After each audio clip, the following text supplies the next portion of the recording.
Queridos, os nossos encontros de quarta-feira têm sido numa direção que, de uma maneira assim muito particular, tem me agradado muito. Qual foi a proposta na quarta-feira? Que você, que conhece uma pessoa que precisa de Jesus, convidasse para que ele estivesse conosco no culto de quarta-feira, por dois motivos. Para que através da mensagem ele pudesse ser liberto. Então, baseado no livro de João capítulo 8, verso 34, conhecereis a verdade vos libertará, e ele tivesse a sua enfermidade espiritual, físico, emocional, curada por Jesus. E eu tenho percebido, já é a segunda quarta-feira, e o público tem sido o mesmo, mas eu quero dar testemunho aos irmãos, e eu agradeço o tempo que os irmãos estão confiando em Deus e vindo aos cultos de quarta-feira. Na segunda-feira, eu fui comprar um cabo de iPhone para o meu filho Felipe, numa barraca de elétrico que está nova, aqui em frente à igreja. Chegando lá, o dono da barraquinha, o rapaz que vende esses equipamentos de eletrônico, falou o seguinte: eu queria saber se na próxima quarta-feira, que era hoje, vai ter o culto para libertação. Eu perguntei, mas quem que te contou? Alguém passando na porta da igreja ouviu. Depois do culto, alguém comentando na porta da igreja do culto. E ele recebeu este convite. Ele não está aqui hoje, já falou porque que não viria hoje, mas vai fazer um esforço para estar no próximo domingo. Mas o que me chamou a atenção, que alguém, comentando do culto, na porta da igreja, fez com que a mensagem chegasse até o ouvido daquela pessoa. E ele falou: eu estou afastado com a minha esposa e quero voltar para Jesus. Na hora, eu glorifiquei o Senhor, eu fui comprar um cabo, mas orei com ele e pedi a Deus para abençoar o coração dele, para que ele pudesse voltar para Jesus. Então, eu estou dando esse testemunho aos irmãos, baseado numa experiência aqui pertinho, alguém, não sei quem, por isso que eu parabenizo a igreja, que tem falado com as outras pessoas. Eu sei da resistência espiritual que é isso. Você convidar alguém para vir para a igreja é tão difícil quanto uma série de outras coisas espirituais que não acontecem na vida da gente. Mas quero parabenizá-los, porque de alguma maneira Deus está usando você, mesmo no anonimato, no escondidinho. Imagine se você botar a cara, quanto que Deus vai fazer através de você neste lugar. E hoje eu quero falar sobre como que o diabo age para impedir a igreja crescer. Como que o diabo tem agido para impedir que você cresça. Eu passei uma mensagem para a Michele, e ela vai deixar essa mensagem para o próximo domingo, a que você rodou, e eu vou usar o que Deus colocou no meu coração, que seria, no meio da mensagem eu iria falar sobre isso, e o tempo que eu tenho, eu preciso falar sobre isso para vocês entenderem outras coisas. Por exemplo, o que é um arquétipo? É um modelo. Tem arquétipo de Jesus no Velho Testamento, é um tipo. Hoje eu aguardava a água. Obrigado, irmão, Deus abençoe a vida do irmão.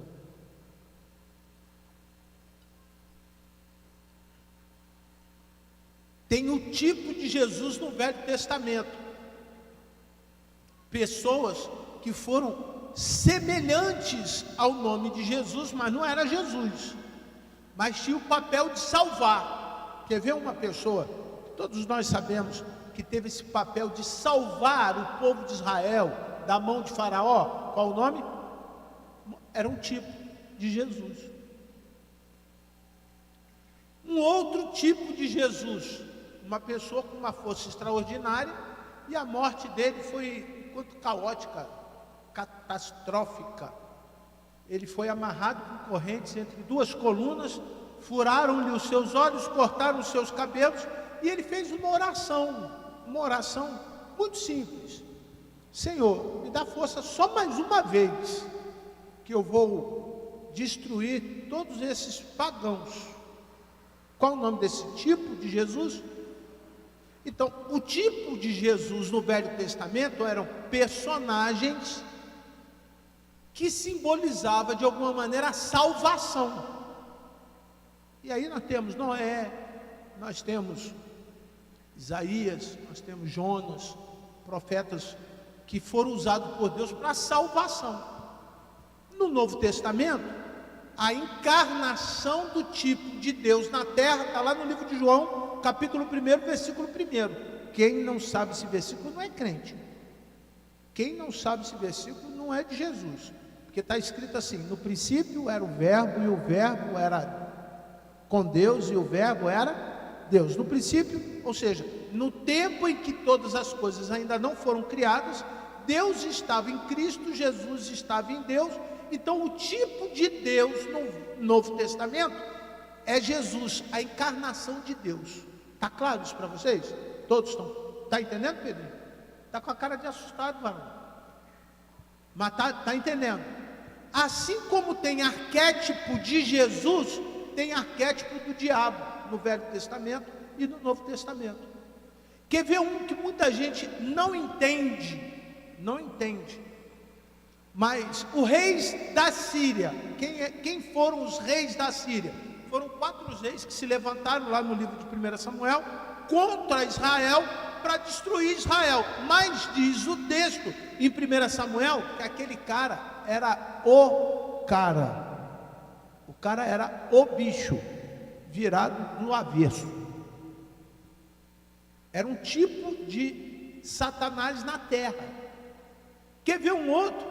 Quando Deus permite o povo de Israel ir preso no Egito, Faraó, ele briga no mundo espiritual contra as magias de Moisés, e Faraó era contido, ou ele era tido como um Deus no Velho Testamento. Então era um tipo de Satanás encarnado na pessoa de Faraó. Estão compreendendo? Amém? Amém? No Novo Testamento nós temos, através do livro de Apocalipse, a figura apocalíptica, dizendo como que estas figuras se apresentariam no tempo de Jesus. Mas um que ficou muito claro, que eu tenho certeza que você não esquece, porque foi tratado num filme, A Paixão de Cristo. Judas foi um tipo de encarnação de Satanás para trair Jesus e fazer com que Jesus fosse para a cruz. Então, o que eu quero falar com vocês é o seguinte: existe o arquétipo de Satanás que se envolve com a igreja, o tipo de demônio que hoje impede o avanço da igreja. Por quê? Se a igreja avança, imaginemos que proporcionalmente cada vida que você tira do inferno é menos uma vida que o diabo ganhou. Concordam comigo? Amém? Então, se a gente leva Jesus para um pecador e ele aceita Jesus, ele sai do inferno e vem para onde? Vem para o céu. Vamos imaginar de uma forma ilustrativa, penso que vai ajudá-los a compreender isso. Se na primeira vez que houve rebelião no céu, a Bíblia diz, no livro de Daniel, que 1/3 foi voluntariamente com o diabo, para o lado do diabo. 1/3. Restaram quantos terços? Matematicamente, 2/3. 2/3 de pessoas, hoje, teoricamente, estão do lado de Jesus, mas não estão salvas. Se elas não estão salvas, quem é o Senhor de quem não é salvo? O diabo. Pastor, agora eu entendi a frase que Jesus disse, que o mundo jaz, ou jaz quer dizer, está morto, jaz, aqui jaz um corpo, ou seja, aqui morreu um corpo, o mundo jaz aonde? No maligno, ou seja, tudo nessa terra, com exceção a igreja, vou repetir, você dá uma glória bem claro, bem grande, tudo nessa terra, com exceção da igreja, compreendeu? Com exceção da igreja, está debaixo do controle de quem? De Satanás. Pastor, agora eu estou com uma preocupação, porque o senhor disse que os ensinamentos de hoje era para libertar e curar pessoas que estão escravas de Satanás.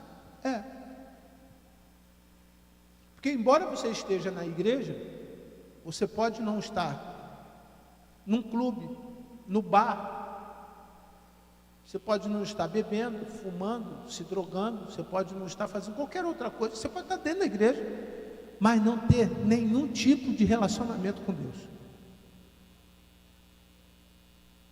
A paz do diabo.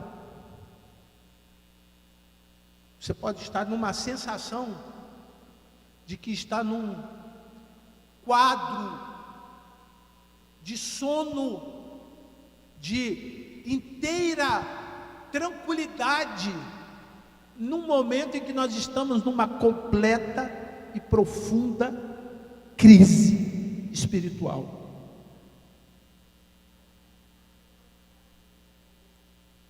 Se eu não me permitir pensar nisso, eu vou aceitar que a igreja jaz do maligno.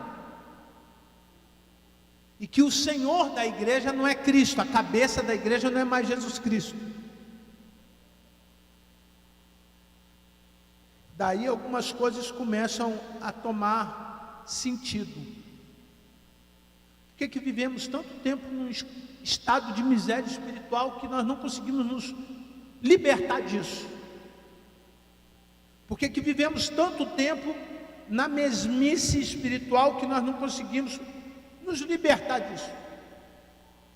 Por que não conseguimos dar frutos? E se damos frutos, porque os nossos frutos estão podres? Porque o arquétipo de Satanás, ele está infiltrado na igreja de forma natural para impedir o avanço da igreja, para impedir o crescimento da igreja. Vocês acham que eles estão preocupados com quem está lá fora hoje? O diabo? Vou pegar quem está lá no mundo. Ele não está preocupado com quem está no mundo. Ele não está preocupado com quem está na macumba. Ele não está preocupado com quem está na idolatria. Ele não está preocupado com quem bebe, com quem fuma, com quem está morrendo por conta da sua própria maneira dissolvida de viver. Ele está preocupado com você. Ele quer tirar a tua possibilidade de andar. Ele quer tirar a tua possibilidade de ouvir. Ele quer tirar a tua possibilidade de enxergar, de colocar tuas mãos nas coisas e abençoar, de curar. Porque foram essas coisas que foi deixada para a igreja. Permita-me fazer um comentário. O ataque é tão forte que quando se trata de coisas espirituais, nós empurramos de uma maneira racional para os grupos pentecostais, dizendo, não, isso não é para a gente não, nós já estamos em outro nível. Nós tradicionais já estamos em outro nível. Então tira um pouquinho essa vaidade espiritual que pode estar tomando conta do seu ouvido espiritual. Isso eu falo com muito carinho, irmão. Permita que o Espírito Santo seja o cotonete agora. Cotonete é só uma marca, tá? E ele tire essa rolha do seu ouvido para você ouvir o que Deus tem para a tua alma essa noite. Para você entender o que Deus tem para o teu espírito essa noite. Para você ver que muita coisa que acontece com o seu corpo está diretamente relacionada à tua vida com Deus. Então quem sabe um pouquinho de Bíblia entendeu aí que Deus tem algo para o meu espírito, para a minha alma e para o meu corpo. Pastor, eu cheguei na igreja, me levaram para uma classe e me ensinaram as doutrinas. As doutrinas são os ensinamentos básicos daquela igreja. Depois disso me convidaram para o batismo e eu entendi que era a hora de batizar e eu me batizei. Depois me encaminharam imediatamente para uma classe dividida por uma faixa etária de idade, aonde tem uma pessoa com uma literatura feita por um pastor ou por um reverendo ou por alguém teologicamente falando competente, trazendo conhecimento a respeito da Bíblia. E eu estou aqui 5, 10, 15, 20, 30, 40 anos. Esse é o arquétipo do crente mulambo. O que é o arquétipo do crente mulambo? É o que se veste de crente por conta das culturas que foram herdadas dentro da igreja, mas ainda não conseguiu entender nem a sua própria natureza. Ele não consegue entender, porque não foi ensinado a ele o que é arrependimento, mas perdão é o quê? Salvação. Ensinaram a ele a levantar a mão e batizar, porque ele seria salvo. Ensinaram a ele que levantar a mão e batizar, ele vai para o céu. Ensinaram a ele que levantar a mão, batizar e frequentar a escola bíblica dominical, ele está crescendo espiritualmente. São elementos que hoje estão sendo usados para trazer as pessoas para a igreja, mas não levam para Deus. Elas vão à igreja, mas não há poder nem autoridade sobre a vida dela. O Espírito Santo não está nela. Ela não consegue ter experiência sobrenatural. Pastor, e qual é o fundamento bíblico para isso? Porque já que tem esse discurso que, no meu entendimento, ele é duro, porque ele é autocrítico, ele é extremamente baseado em experiências diárias. Se eu estou me vestindo desta miséria e agora eu me torno uma pessoa pesada espiritualmente, se eu estou pesado espiritualmente, eu tenho dificuldade de quê? Caminhar. Estou pesado, cheia de coisas nas costas. Não é de problema, irmão, preste atenção, em nome de Jesus. Não é o problema que te travou, não é a doença.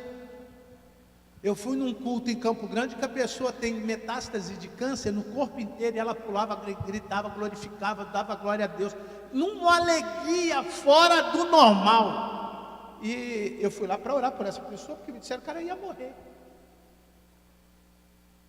Os 5 primeiros minutos que eu fiquei assistindo o culto, Deus usou tanto aquela pessoa para me dar vida, e ela amanhã pode estar morta. Depois foi dada a oportunidade para uma outra pessoa que me abençoou, para uma outra pessoa que me abençoou também, e assim foram algumas outras pessoas que me abençoaram. E alguém informou para aquela senhora: tem um pastor presente. E ela parou e falou: então eu tenho que dar a palavra agora para a autoridade presente. O pastor, eu falei: Jesus, eu estou aqui miserável, querendo receber, estou sendo abençoado, agora eu ainda tenho que falar. Graças a Deus que eu tinha alguma coisa para falar. Graças a Deus.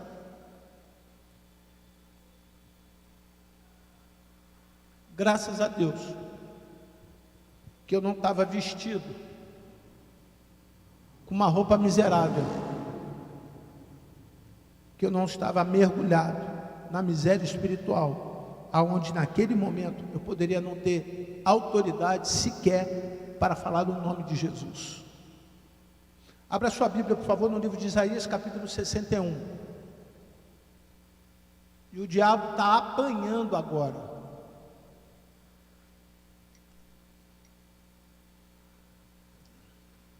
Você crê nisso?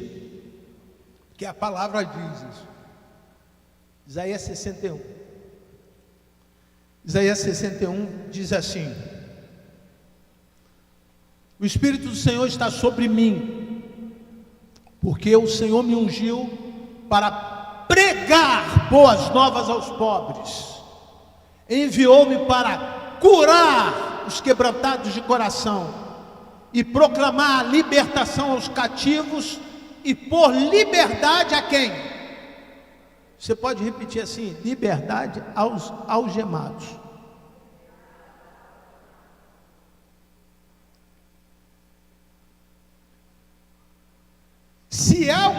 arquétipo de mulambo interferindo na vida da pessoa, ele não consegue entender o poder da oração e a consequência de uma vida espiritual baseada na oração. Aí você vai falar assim: pastor, por que é tão difícil da gente entender? Porque o diabo sabe que se você entender, você se liberta. Se você entender, você se liberta. Enquanto você tem dúvida, enquanto você não entende, enquanto você critica, o pastor vem com esse negócio de diabo, o diabo está no inferno.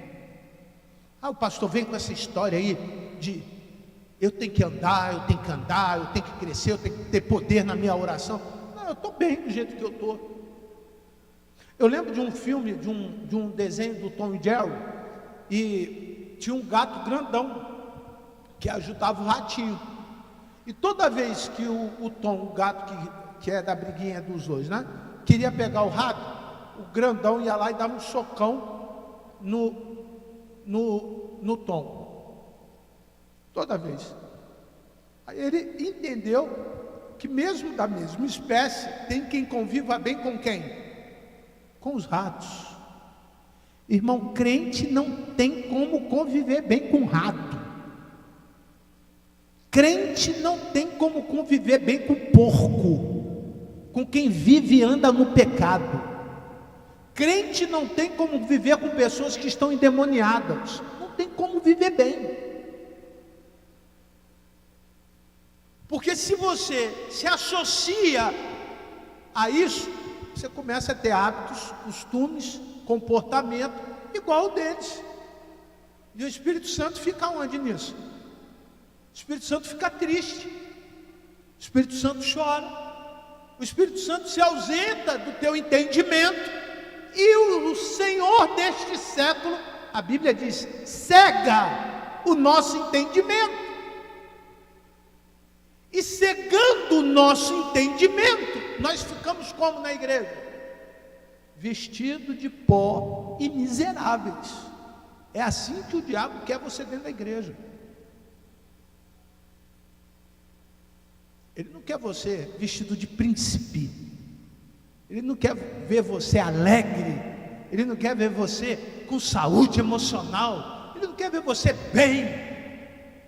Porque você estando bem na alma, aleluia, o teu espírito está bem. Você acorda com outra expectativa do dia. Você vê esperança onde não tem esperança. Você vê alegria onde está todo mundo ruim, todo mundo triste. Você vê paz. Esses são os frutos de quem? Do Espírito. Onde tem guerra, briga, confusão, tem mansidão. Você chega, a coisa calma. Isso não é teu, irmão. Isso não é nosso. Isso vem de Deus. O Espírito do Senhor está sobre você para que essas coisas aconteçam. Isso não pode parar de acontecer. É isso que chama a atenção de quem não é de Deus. É isso que chama a atenção do ímpio. O que chama a atenção do ímpio é o resultado de Jesus na tua vida, nesta sociedade perdida e sem Deus. Poderia falar mais sobre isso, mas eu queria pegar só esse último pedacinho. Proclamar libertação aos cativos e pôr liberdade a quem? Isaías está falando com quem? Com o povo. Que povo? De Deus. Vocês são o quê? Povo. Povo de quem? De Deus. Repreenda esse espírito de mulambo que anda com você, meu irmão. Em nome de Jesus. Em nome de Jesus. Olha o verso 7. Olha que coisa. Antes do 7, por favor, versículo 3. Olha que coisa. Espiritual, tá, irmão? Isso não é coisa humana, isso é espiritual.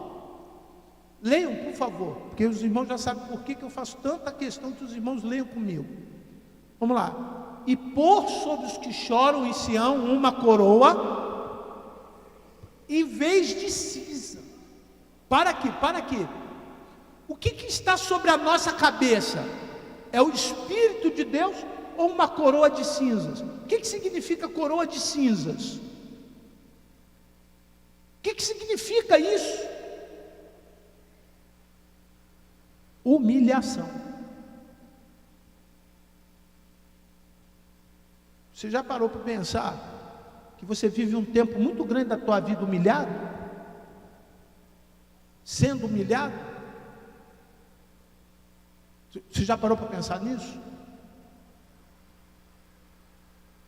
Você já parou para pensar que muitas vezes você tem a oportunidade de ter algo grande na tua vida e de repente tudo dá errado, do nada aos teus olhos, mas tem uma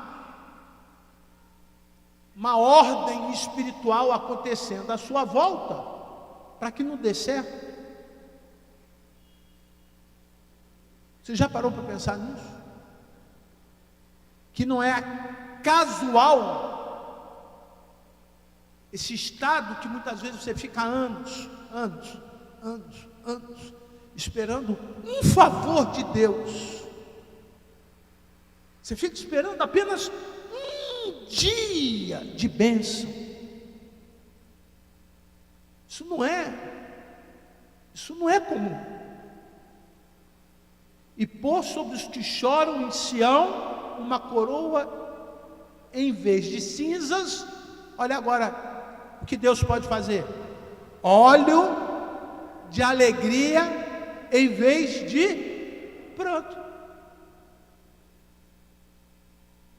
Pastor, estou cansado de chorar, pastor.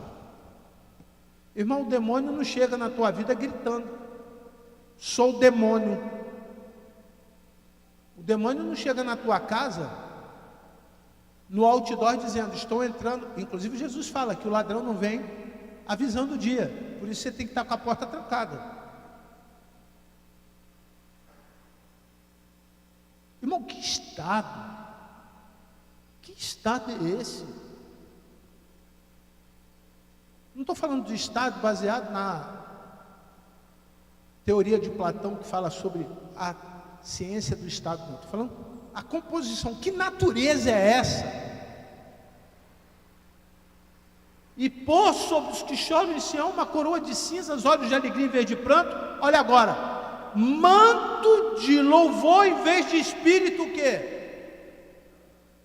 Irmão, quantas vezes você chega aqui com o espírito angustiado, cabisbaixo, com feridas abertas, profundas.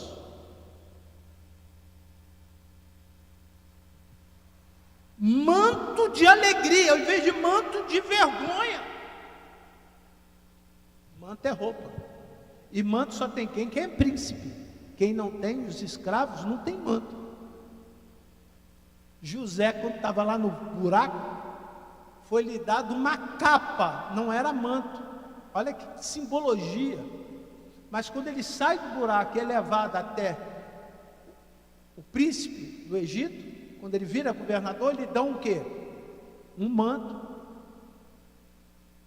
Quando o filho pródigo sai da casa do pai, que sai com toda a roupa, todo arrumadinho, e gasta tudo, quando ele volta, o que o pai fala para dar? Anel, sandália e um manto.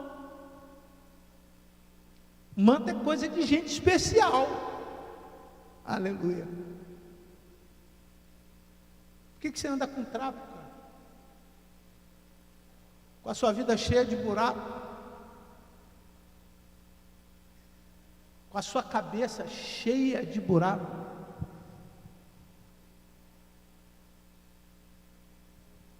Está escrito ali: e eles serão chamados carvalhos de justiça, plantados pelo Senhor para a sua glória. Imagina, Imagina, eu glorifico o Senhor pela glória dele. Eu glorifico. Não tem coisa mais especial do que isso.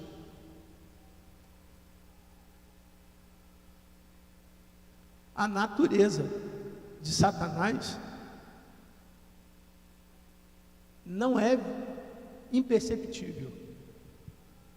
Se você que toma remédio controlado, você sabe que o teu corpo, ele adere àquele fármaco, àquela química, e por alguma razão, se você deixa de tomá-lo, teu corpo reage.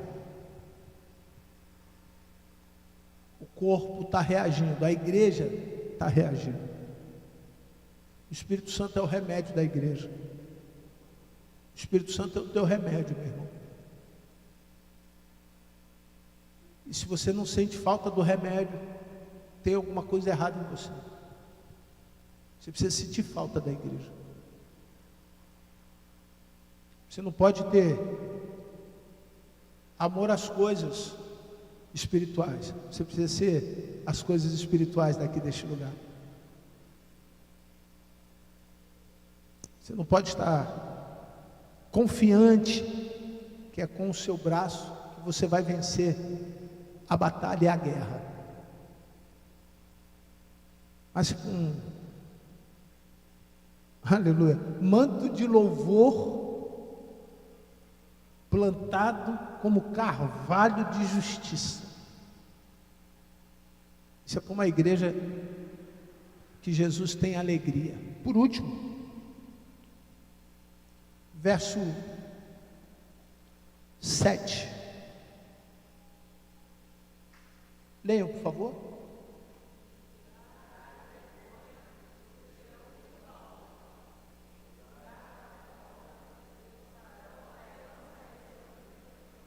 Por isso em sua terra possuirão o dobro e terão perpétua alegria. Você crê no que você acabou de ouvir? Em lugar de vergonha você terá dupla honra. Pastor, o que é dupla honra? É tempo de honra para você e para a geração que vem depois de você.